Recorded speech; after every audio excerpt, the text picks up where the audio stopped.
Hey everybody, John Fenn here, and just a quick word. I'm here in beautiful Netherlands again, and wanted to share this morning. supernaturalhousechurch.org is our website.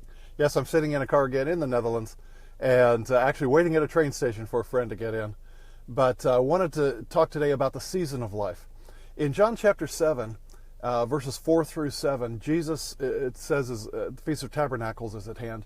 And Jesus' brothers say, hey, why don't you go on up to the feast? Because everything you say and everything you do, in private, it needs to be made public, and you need to tell everybody about it and prove, who you are.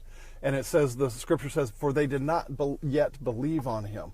So his brothers were saying, when they said, go up to the feast, because everything you do needs to be made public and people need to see what you're doing. They were saying that sarcastically. They were saying that to make fun of their big brother, Jesus.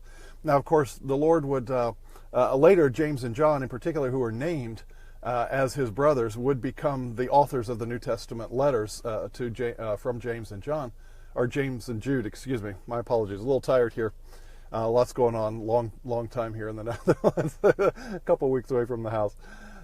So James and Jude, his brothers, later did believe on the Lord, but at the time they said, hey, go on up, go up to the feast, because what you're saying ought to be, ought to be published, and you need to make it known. But Jesus said this, he said, your time is always, but my time is not yet. In other words, he said, your season, in the Greek, it's your season is always. When we were not walking with the Lord, our season was always. That is, we determined the times and seasons to life. We determined when we would go to school, where we would go to work, what we would do with our life. And that's what Jesus was saying of his unbelieving brothers. He said, your season is always, but mine has not yet come. And that's the thing, when we come to the Lord, the seasons of our life are no longer ours. That's one of the little things that they don't tell you when you say, Jesus, become Lord of my life, I believe in you, is that he wants to rule and reign in the seasons of our life. And he moves in seasons. We move in minutes and hours, but Genesis chapter 1 says that God created the seasons and the months and the days and the years. And so he moves in seasons. We tend to move in microwave minutes. We tend to move in drive-through moments of our life. We want God to do something like now. God, do this, do that. But the fact of the matter is, these 2 points. Number one, he's in charge. We no longer have control of our own seasons. When we give our life to him, he's in charge of the seasons. And number two, the fact that he does move in seasons, not minutes and seconds. So seasons are a length of time. Seasons are a span of time. And Ecclesiastes chapter 3, which starts out from verse 1 through 15, talks about how there's a time for everything under the sun and a purpose for everything under the sun. A time to live, a time to die, a time to plant, a time to harvest, a time to build up, a time to tear down, a time for war, a time for peace. I know, it's a 1960s hit song where they took the lyrics from Ecclesiastes chapter 3. But that's truth. And when you get to verses 10 and 11, 12, and 13, 14, 15 in Ecclesiastes 3, Solomon says this. He said, I've seen all these things, and all these things that under the sun that God has put there so that man may be trained in them.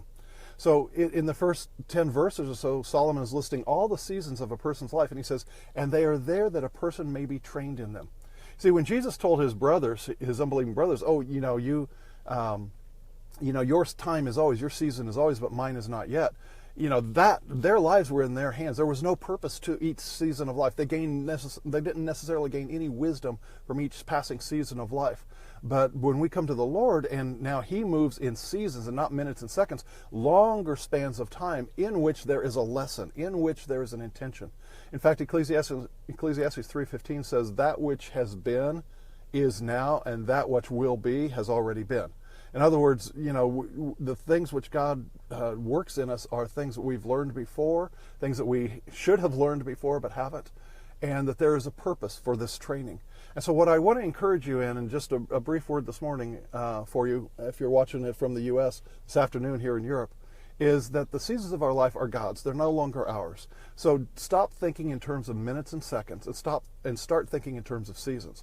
And like springtime in the U.S. starts out and looks like winter. Everything is gray, all the trees are still dormant. You just see the beginnings of life. But by the time springtime is finished, it looks kind of like summer with all the new, cows and horses and sheep and new growth on the plants and everything like that. So as a result, we have to allow the season to have its full development. It may look like winter, what you're in right now, but the spring is coming. And so the quickest way that you can get through a season of life is learn the lesson that God intends in that season. Don't just say, "Oh no, this is a horrible season of my life. Things are going wrong and everything else."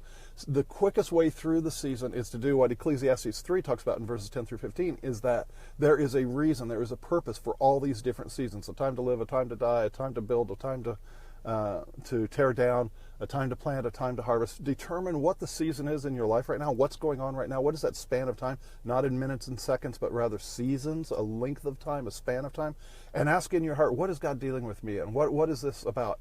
And that is when he will start speaking to you and dealing with you, and you will learn the season. And as Ecclesiastes 3 says, every season is beautiful when it's brought to maturity. When it's complete, every season is beautiful. So find the beauty in the season, find God's purpose in that season, and realize the seasons change and the seasons will come and go, but our job is to just walk with the Lord and learn what we can from him and learn in each season.